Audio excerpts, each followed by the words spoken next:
Hey everyone, before we dive into this incredible story about one farmer who changed everything we thought we knew about disc plows, make sure you hit that subscribe button and turn on notifications so you never miss another story about agricultural innovation that transforms the industry.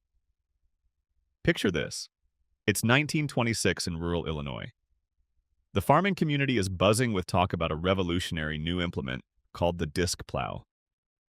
Equipment dealers are making bold claims about how it can handle any soil condition, plow through stubble and roots like butter, and save farmers countless hours in the field. But there's one massive problem: the price tag. While a traditional moldboard plow might set a farmer back around $75, this new disc plow costs nearly $250. Now, that's more than 3 times the price for equipment that's supposed to do the same basic job: turn the soil and prepare it for planting. Farmers across the Midwest are shaking their heads. They're calling it a fool's investment. Why would anyone spend that kind of money when the moldboard plow has worked just fine for generations? The local coffee shops and feed stores echo with the same sentiment. Too expensive. Not worth it. Just another fancy gadget that'll end up rusting in the back of the barn. Equipment manufacturers are getting nervous because sales are nowhere near projections. Dealers are struggling to convince practical, budget-conscious farmers to take the plunge. The disc plow is gaining a reputation as a rich man's toy, something only experimental farms or university agricultural departments might waste money on. Now enter Thomas Whitaker, a third-generation farmer working 400 acres of prime Illinois farmland near Bloomington. Thomas isn't rich by any means. He's supporting a wife and 4 children on the income from his grain operation. Every dollar counts in his household. His neighbors know him as cautious with money, someone who patches his work boots rather than buying new ones, someone who nurses every piece of equipment through one more season. So when word spreads that Thomas Whitaker is seriously considering buying a disc plow, people think he's lost his mind. His own brother tries to talk him out of it. His father-in-law suggests he's being irresponsible with his family's future. But Thomas has been doing something most farmers haven't. He's been calculating, really calculating, not just looking at the sticker price. Now, he farms heavy clay soil that turns into concrete when dry and soup when wet. Every spring, he watches his moldboard plow struggle through his fields. The plow shares wear down quickly in the abrasive clay. He has to sharpen or replace them constantly. When the soil has any moisture at all, huge chunks stick to the moldboard surfaces, forcing him to stop every few rounds to scrape them clean. His horses strain against the load, sometimes requiring 3 teams to pull the plow through the toughest sections. After particularly wet seasons, he can't get into his fields until they dry out substantially, which means he's planting late, which means lower yields. Thomas has been keeping detailed records for 3 years. He knows exactly how many days he loses to equipment maintenance. He knows precisely what he spends on replacement shares and having them sharpened at the blacksmith. He's calculated the cost of feeding extra horses during plowing season. He's even estimated the yield loss from delayed planting. When he adds up these hidden costs, he sees something nobody else is seeing. The moldboard plow isn't actually cheap. It just looks cheap when you only consider the purchase price. So, in the spring of 1927, Thomas does the unthinkable. He takes out a loan and buys the disc plow. His neighbors literally gather at the fence line to watch what they expect will be a disaster. The implement dealer delivers the equipment with a mixture of gratitude for the sale and concern that he might be ruining this farmer financially. Thomas's wife supports him, but admits years later she barely slept the first week, worried they'd made a catastrophic mistake. Then Thomas takes the disc plow into his fields, and something remarkable happens. The concave steel discs slice through his clay soil at an angle, cutting rather than lifting and turning like a moldboard. Soil doesn't stick to the discs the way it plastered itself on the moldboard surfaces. He's not stopping every 30 minutes to scrape anything clean. The plow moves through heavy stubble and even small roots without clogging or jamming. Most incredibly, he can work his fields in soil conditions that would have been impossible with the moldboard plow. Slightly damp soil that would have created massive clods with the old plow gets worked into a reasonable seedbed with the discs. Thomas finishes plowing his 400 acres in almost half the time it took the previous year. He's using fewer horses because the draft requirement is significantly lower in his soil type. He doesn't visit the blacksmith once during the entire plowing season, because the hardened disc blades are holding their edge in the abrasive clay.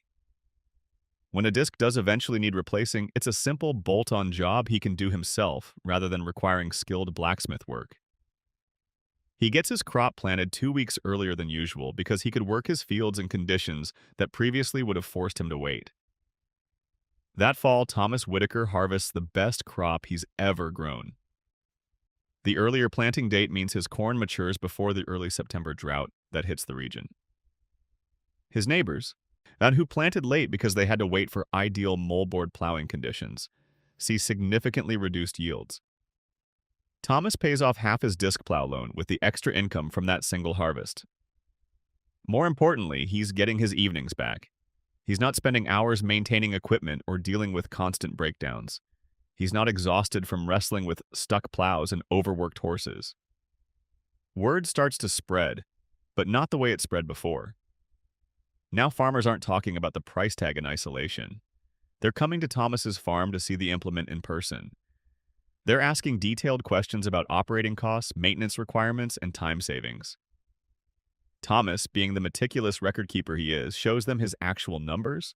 He demonstrates that in his specific situation, like with his heavy clay soil and his labor constraints, the disc plow pays for itself in less than 3 years just from reduced maintenance and earlier planning. The improved yields are almost pure bonus.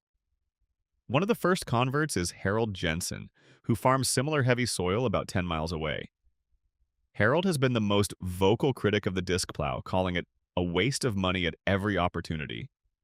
But he can't argue with Thomas's results or his documented costs. Harold buys a disc plow in 1928. Then Robert McKinley buys one. Then the Patterson brothers pool their resources and buy one to share between their adjacent farms. Within 2 years, disc plow adoption in that region of Illinois goes from nearly zero to over 40% of farmers working heavy clay soils. But here's where the story gets really interesting. As more farmers adopt the technology, something unexpected happens. The local equipment dealer starts offering better prices because he's ordering in volume. A secondary market develops for used disc plows, giving farmers a lower-cost entry point. More importantly, farmers start sharing detailed information about which soil types and conditions really benefit from disc plows versus where moldboard plows still make more sense. It turns out disc plows aren't universally superior. In lighter, sandier soils, the advantages largely disappear. In fields without heavy stubble or root problems, the cost difference is harder to justify. Thomas Whitaker becomes something of a local celebrity in agricultural circles.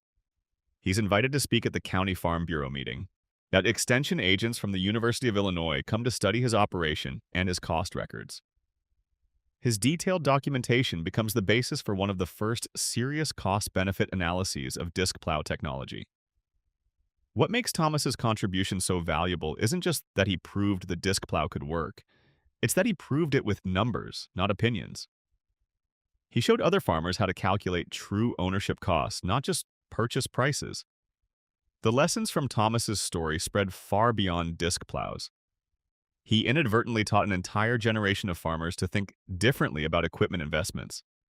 Instead of asking what something costs, farmers started asking what it costs to own and operate over its lifetime. They started calculating opportunity costs, like the value of earlier planning or the cost of delayed fieldwork. They began considering labor efficiency and how their own time had value. By 1932, disc plows have become standard equipment on heavy clay soil farms throughout Illinois and much of the Midwest. The technology continues evolving, with manufacturers improving disc designs and developing better bearings and frame structures. Prices gradually come down as production scales up and competition increases. But none of this widespread adoption would have happened, or at least wouldn't have happened as quickly, without Thomas Whitaker's willingness to look beyond the sticker price and his dedication to documenting the real results. Thomas farms into his 70s, eventually passing the operation to his son William in 1953. By then, the farm has grown to over 800 acres, expanded with profits that Thomas always attributed partly to that controversial disc plow purchase in 1927. The original disc plow, remarkably, is still on the farm, kept in the machine shed as a reminder.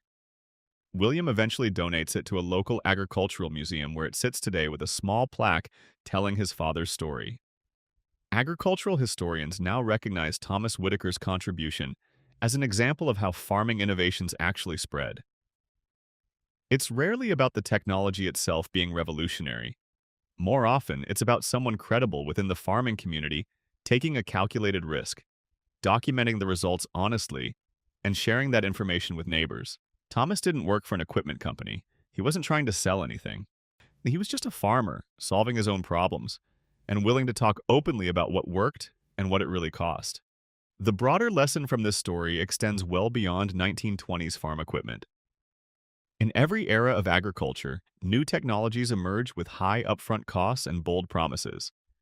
Whether it's precision agriculture, autonomous equipment, or advanced soil sensors, farmers face the same fundamental question: is the investment worth it for my specific operation?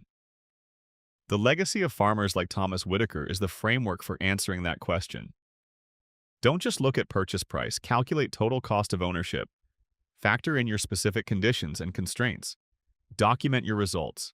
Share real data with your community. Now, today's farmers still cite examples like the disc plow adoption when evaluating new technology.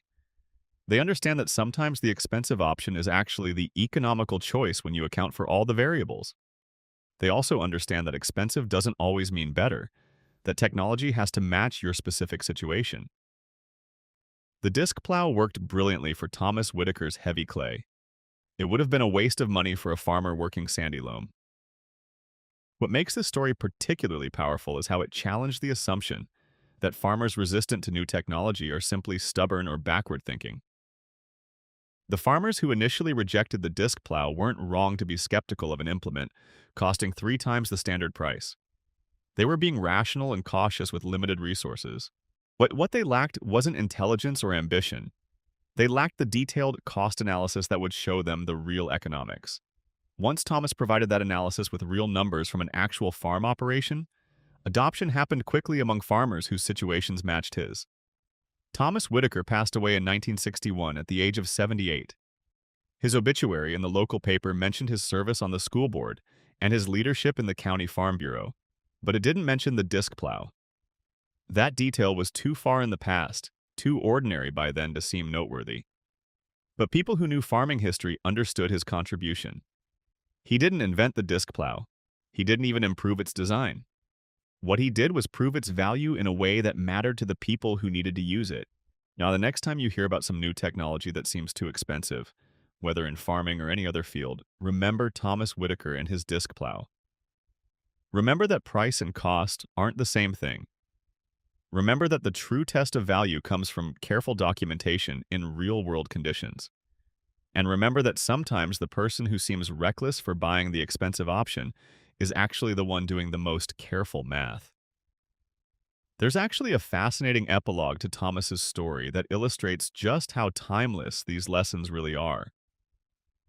In 1956, when Thomas was nearing the end of his farming career, a young agricultural economist named Dr. James Pemberton discovered Thomas's old record books while researching farming practices in Illinois.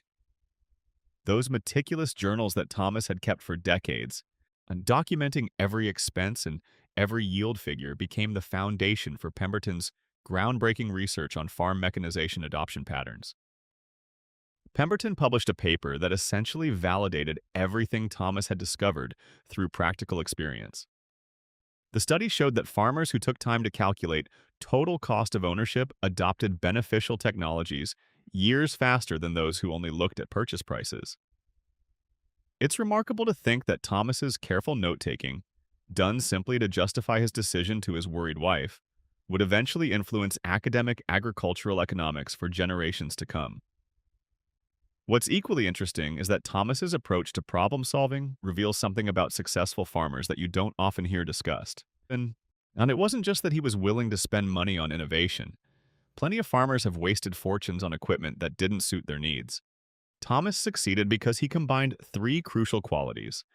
First, he observed his actual conditions ruthlessly, understanding that heavy clay soil was genuinely different from the loam that worked fine for most of his neighbors. Second, he measured his performance obsessively, keeping those detailed records even before he knew they'd become important. And third, he was willing to admit when conventional wisdom might not apply to his specific situation. That combination of observation, measurement, and intellectual humility is rarer than you might think. The story also tells us something important about how communities actually progress. Progress rarely comes from top-down mandates or from manufacturers telling farmers what to buy. It comes from credible people within the community taking risks, being transparent about results, and creating an environment where other people feel safe learning from those results. Thomas wasn't a university professor or a government official or a salesman. He was just a neighbor that people trusted. That proximity and credibility mattered enormously. When the county extension agent told farmers the disc plow might help, farmers listened politely but remained skeptical. When Thomas Whitaker showed them his actual numbers and let them see the equipment in action on his own fields, transformation happened. You can see this same dynamic playing out in farming communities today. But the most influential sources of information for modern farmers often aren't official channels.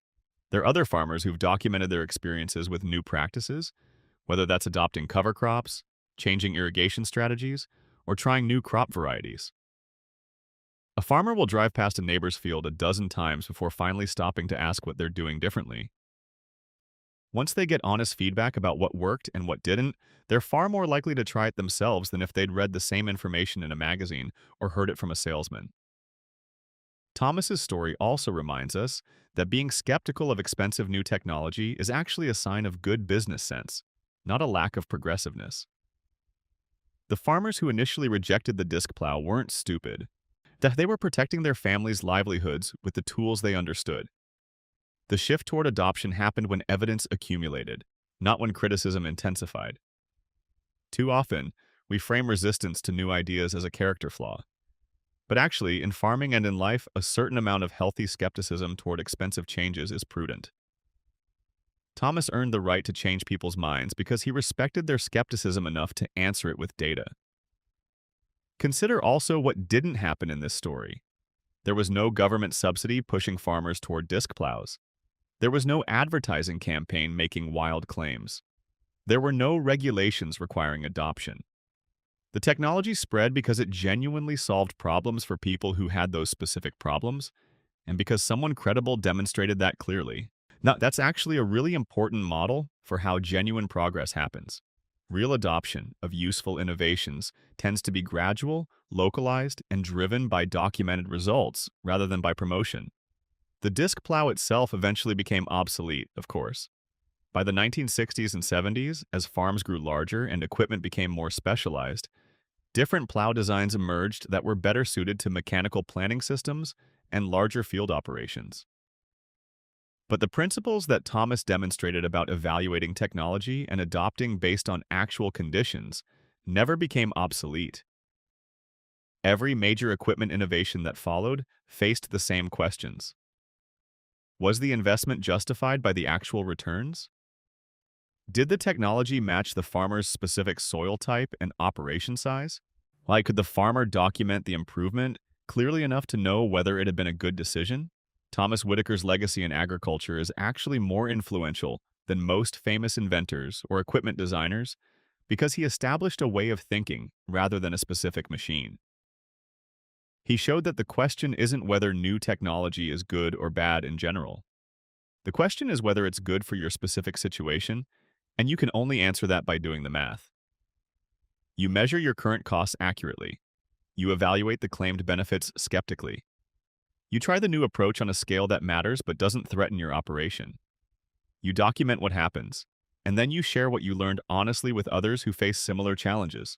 If Thomas were farming today, he'd probably be the type who carefully tracks soil moisture data with sensors, compares yield results from different hybrid varieties, and participates in online farming forums sharing his real-world results.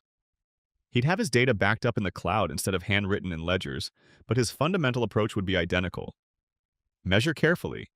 Think critically about actual costs. Try new things when the math suggests they might help.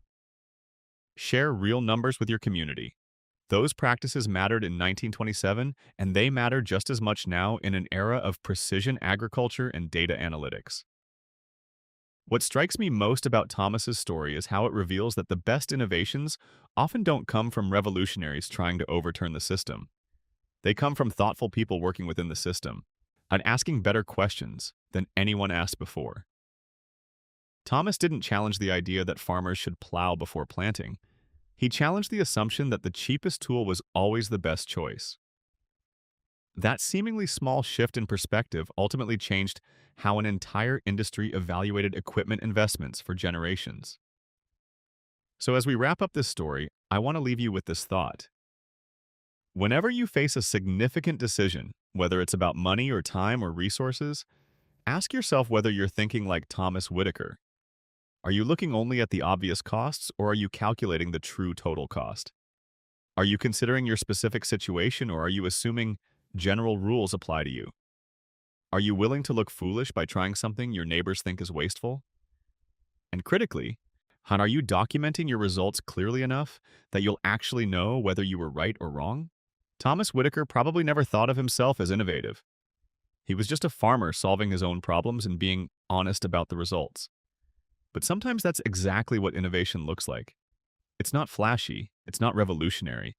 It's just careful observation, honest measurement, and willingness to share what you've learned with others. The fact that we're still telling his story nearly a century later, still using his principles to evaluate technology today, suggests that there's something timeless about that approach.